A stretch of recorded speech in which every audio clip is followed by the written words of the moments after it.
पुस्तकों के रूप में जो जीन बोधा पर अपने चर्चा की, उसमें अपन जीन बोधा के संप्रभुता संबंधी विचार देख चुके हैं। और आज का अपना जो विषय है वो यह है कि जो जीन बोधा के राजनीतिक चिंतन के एस्पेक्ट क्या क्या है। तो आज अपन देखते हैं कि जीन बोधा के राजनीतिक प्रमुख विचार कौन से हैं। तो सबसे पहली बात ये आती है कि जीन बोधा की जो अध्ययन पद्धति थी वो ऐतिहासिक और तुलनात्मक है, और सारा उसका जो चिंतन है वो ऐतिहासिकता के आधार पर और तुलना के आधार पर निर्भर करता है। दूसरा बिंदु यह है कि राज्य के संबंध में जीन बोधा का मानना है कि जो विचार है वो ठीक वैसे ही हैं जैसे अरस्तु ने पेश किए। अरस्तु की तरह ही जीन बोधा परिवार को राज्य की आधारभूत इकाई मानता है। परिवार जो होता है उस संबंध में बोधा का मानना है कि एक ऐसा प्राकृतिक संगठन है जिसमें विभिन्न प्रकार के संबंध पाए जाते हैं जो एक गृह स्वामी की सर्वोच्च शक्ति द्वारा संचालित होते हैं, और विभिन्न प्रकार के संबंध रहते हैं जैसे पति पत्नी के, पिता और संतान के, स्वामी और दास के इत्यादि। तो बोधा के अनुसार विभिन्न प्रकार के संबंधों के जो निर्मित होता है वो संगठन परिवार होता है, और उसका जो प्रमुख होता है वो परिवार का मुखिया होता है, गृह का स्वामी होता है। घर का जो पिता होता है वो परिवार का स्वामी होता है। जहाँ तक राज्य की उत्पत्ति का प्रश्न है तो जीन बोधा ने राज्य की जो उत्पत्ति है उसका जो कारण माना है वो व्यक्ति के सामाजिक जीवन की स्वाभाविक प्रवृत्ति को माना है, और मानव जीवन की जो आवश्यकताएं हैं इसकी पूर्ति हेतु परिवार एक जो है नैसर्गिक समुदाय है। जीवन की विविध आवश्यकताएं जिसमें प्रतिरक्षा, आर्थिक, सांस्कृतिक, राजनीतिक, ये सभी जो आवश्यकताएं होती है वो समुदायों के द्वारा निर्मित होती है, और सामाजिकता ही स्वाभाविक प्रवृत्ति का फल है। जहाँ तक परिवार और संपत्ति के संबंध में जीन बोधा का प्रश्न है तो जीन बोधा ने राज्य की धारणा को परिवार पर आधारित किया है और उसके साथ संपत्ति को स्वीकार किया है। उसकी विचारधारा में व्यक्ति का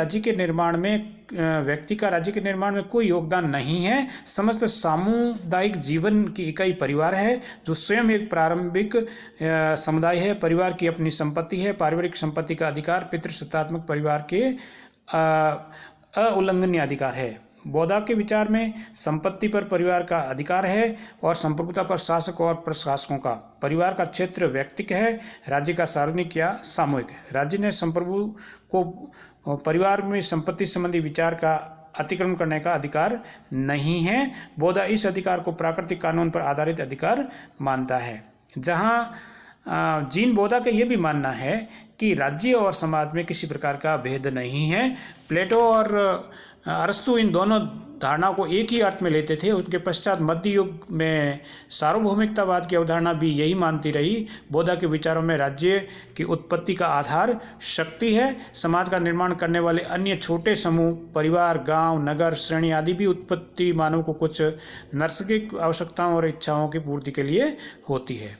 इसके साथ जो नेक्स्ट उसका जो राजनीतिक चिंतन था वो बोधा का, वो दास प्रथा को प्राकृतिक नहीं मानते हैं।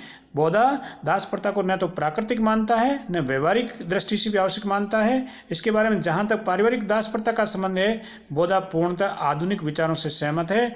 बोधा दास प्रथा के प्राकृतिक होने के तर्क का खंडन इस रूप में करता है कि मानव की समस्त त्याग परंपरागत है। दास प्रथा की प्राकृतिक नहीं है बल्कि परंपरागत है। अतः परंपरागत संस्था को प्राकृतिक नहीं माना जा सकता।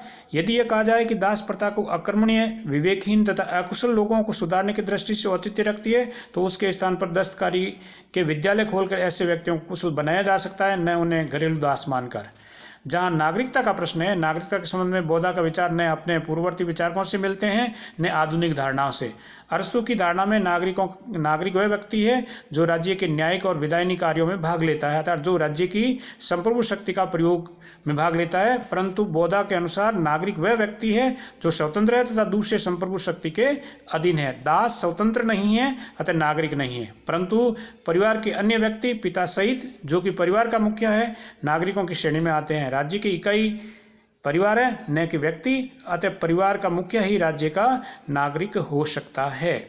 वहीं धर्म के संबंध में जो जीन बोधा का मानना है कि सहिष्णुता की नीति को अपनी सुंदरता से अपनाया जाए, साथ ही ये जो धर्म है वो जीन बौद्धा के अनुसार प्रोटेस्टेंट और कैथोलिक है, यानी यहाँ वो अपने धर्म को सर्वोच्च मानता है, धर्मनिरपेक्ष चिंतन उसका नहीं कहा जा सकता।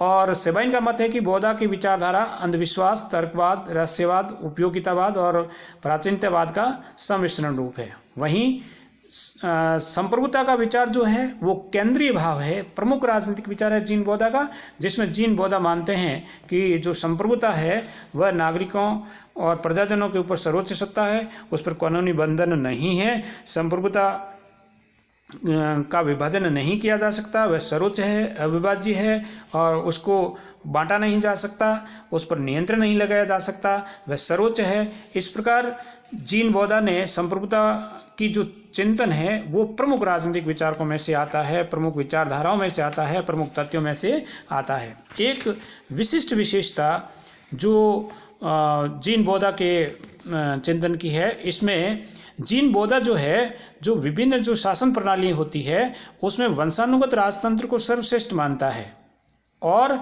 वो इसलिए उसको सर्वश्रेष्ठ मानता है। वो कहता है कि दूसरी जो दलबंदियाँ होती हैं उससे झगड़े अधिक पाए जाते हैं, अतः व्यक्ति की संपत्ति और जीवन का भय नहीं रहता, अतः उसमें संकट उत्पन्न होता है, इसलिए उसने वंशानुगत राजतंत्र को सर्वश्रेष्ठ माना।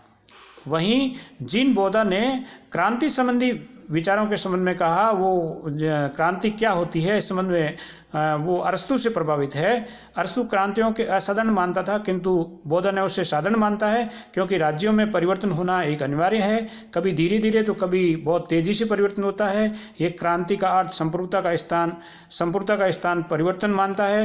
बौद्धा ने क्रांति के 3 कारण माने। पहला कारण दैवीय कारण, दूसरा प्राकृतिक या ज्योतिषीय कारण और तीसरा माना उन्होंने भौगोलिक कारण।